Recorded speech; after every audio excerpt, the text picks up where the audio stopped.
The hospital lights hummed like a secret being kept too long.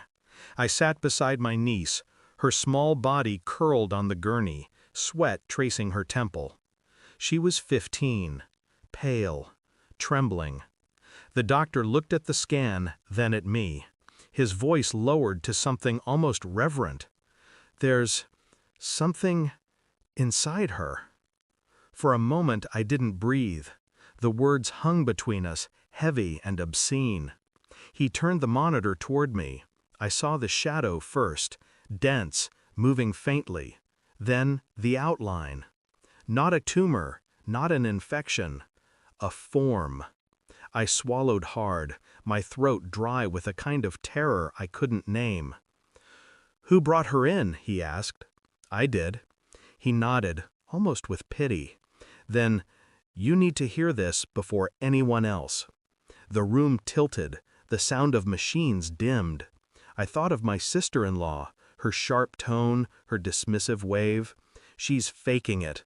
I thought of my brother, always too busy, always too trusting. And then, quietly, I thought of what it meant for a 15-year-old girl to have something inside her. At home, my sister-in-law laughed when I told her the doctor wanted a follow-up. "She's dramatic, just like her mother was," she said, sipping her coffee. "Don't feed it." I didn't respond. My niece sat on the couch, silent, eyes distant. Her hands trembled when she reached for the glass of water I gave her. I noticed the bruises then, faint, ring-shaped, hidden beneath her sleeve. That night, I couldn't sleep. The doctor's words replayed, over and over, until they weren't words anymore, but an echo in my skull. "There's something inside her." I started to notice things I'd ignored before. How my brother's wife flinched when he entered a room, how she touched her daughter's shoulder too quickly, too rehearsed, and how the girl's eyes always darted to the floor when he spoke. By morning, I knew the truth wasn't about sickness, it was about shame, and someone in that house had buried it deep. I moved quietly. I told my brother I was helping with her school project, that she needed space to open up. He agreed too easily. Every word she said was careful, measured, like she was walking across thin ice. But her silence told me more. I booked another appointment. This time I asked for the results myself. The doctor's tone had changed. He spoke slowly, like choosing every syllable might save us both from drowning. "She's pregnant," he said. 7 weeks. My hands went cold. I felt the blood drain from my face. When I asked who she'd been with, the doctor shook his head. She wouldn't say, just cried. That night, I sat in my car outside their house, headlights off. Through the window, I saw him, my brother, pouring himself a drink. She was upstairs, lights off, door closed. I watched him pace.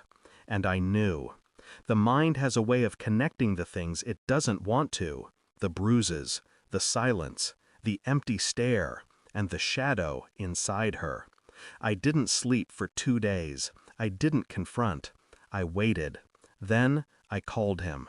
"Come to the hospital," I said. "They need to speak to both of us."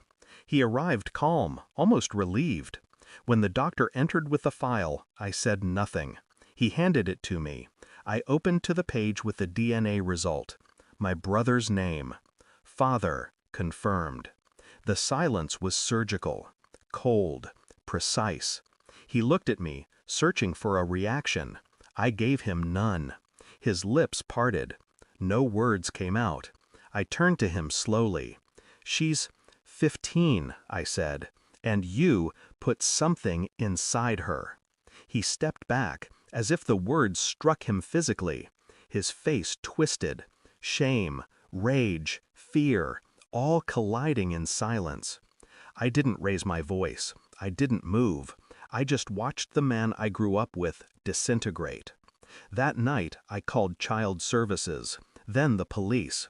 When they came, he was still sitting at the kitchen table, staring at his hands. He didn't look up when they took him, didn't resist, didn't speak.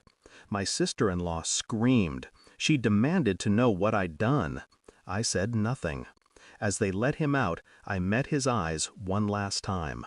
There was no anger left, only recognition. He knew I had known for weeks.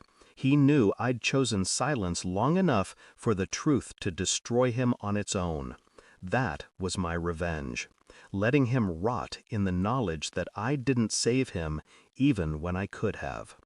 My niece sleeps in the guest room now.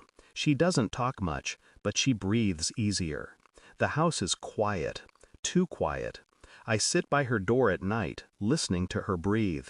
It's the only sound that reminds me there's still something worth protecting. People ask if I feel guilty for turning in my own brother. I don't. I feel nothing at all. Truth isn't healing, it's exposure. You peel back the flesh, and what's inside isn't redemption, just rot that finally sees the light.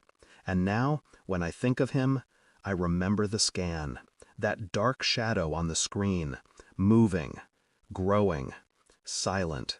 There really was something inside her. And now, it's gone. Thanks for watching. Don't forget to like, share, and comment. Subscribe now to Cheating Stories Insight World for more amazing stories.